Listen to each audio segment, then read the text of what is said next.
Okay, now for our last question, we've got Mao and Catherine. You guys ready for your question? Yes. All right. What can we say about the linear association between per pupil spending and the percent change? That's a fantastic question.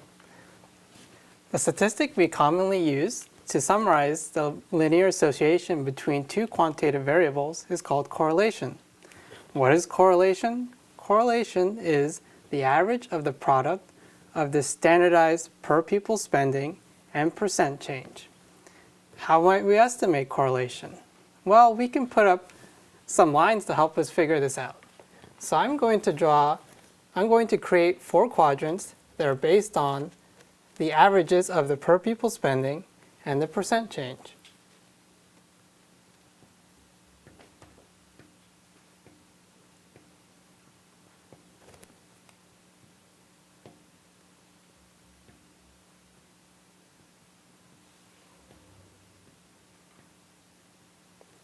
So here we have 4 quadrants, 1, 2, 3, 4. In this top right quadrant, the values of the per pupil spending are higher than average, so the standardized value will be positive. Similarly, in this quadrant, the value of the percent change is also higher than its average, so those standardized values will also be positive. The product of 2 positive values is also positive. In this bottom right quadrant, the per pupil spending standardized values are positive, but the standardized percent change is not positive. A negative value times a positive value is negative. Here, both values are negative, so their product is positive. And here, their product is negative. Okay, so what does this tell us? If we look at this graph generally, I see that more points are in the 2 positive quadrants than there are in the 2 negative quadrants. This suggests to me that the correlation is positive. Based on my experience, I think the correlation is between 0.5 and 0.7.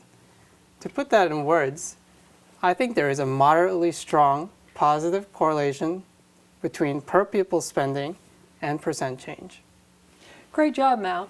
If we actually use statistical software to estimate that correlation, it's 0.6, so you're right on. Got it. Catherine, what can you add? Well, now that we have our correlation coefficient of 0.6, we can use it to determine our equation of linear fit. So we know that y is equal to mx plus b. Y is the percent change in spending, and x is the per pupil spending in thousands. So let's find our slope, or m. M is equal to the correlation coefficient of 0.6 times the standard deviation of y, or 5, over the standard deviation of x, or 3. This gives us a value of 1. Using our slope and the mean of y and the mean of x, we can find our y-intercept, or b. So we will just plug in those values. So -4 is equal to 1 times 11 plus b. This gives us a y-intercept of -15.